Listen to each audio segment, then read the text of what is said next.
hamı keçir musiqili meyxanaya. Onda olacaq hamı Əlikiram kimi müğənni. Bəs bizim bu meyxanamızın təməli nə olacaq? Nətər olacaq bu? Tamam başqa şeydir. Ama Əlikiram kimi müğənni olsa etsin. Yəni o barədə, yəni meyxaniyəndən müğənni olsa etsin də. Ayrı olacaq da qardaş. Əlikiram Gəlirlər, yavaş-yavaş. demək istəyir də. Qaldı ki, Yo barədə, yəni şimdi İndi Əlikiram kimi olacaq, Vəli kimi olacaq, bilmirəm. İstəyirməsin amma o konkret təhqirə Ramiz əsər. Məmənada demirəm ya bunu qardaş. Ramiz kimi. Yəni deyirəm ki, Ramiz kimdir? Ramiz Mirişli. Ramizmiş, Allah onu rəhmət eləsin. Bizim gözəl bəstə. Hansı Ramiz? yox, mən Ramizdən danışmıram. Təhqirə Ramiz Təhqir demirəm. Yəni deyirəm ki, qardaş, indi siz söz xiridarısınız. Aramızda da var. İndi siz də söyləmişsiniz. Daha hamısı mahnı kimi söyləmək olmaz ki. Düzdür, düzdür. Değil mi qardaş?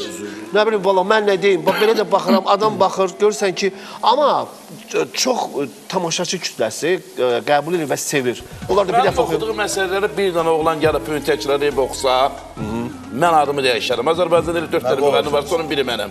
Çıxaq oxuyaq, səsə də baxaq, janra da baxaq, oxumağa da baxaq. Amma bu günləri hamı gəlib belə yol oxuyur, məcbursan bu pul qazanmaqdan ötürü o yola gələsən. Çünki o yolu oxuyanda aparan yoxdur tuya qardaş səni.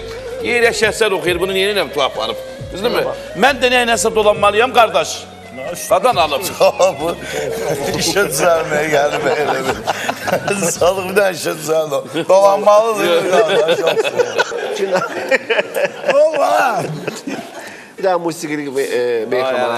Ələkbər oxusa, deyir, yaxşı oxusa birdən. Ələkbər yaxşı oxusa, deyirsən ki, adımı dəyişdir. Nə qoyursan adımı? Nə var? Fikirləşə görün adı qoyacaq. Əlikbər qoyacaq. Əlikiram yox, Ələkbər. Hər dəfə baxım.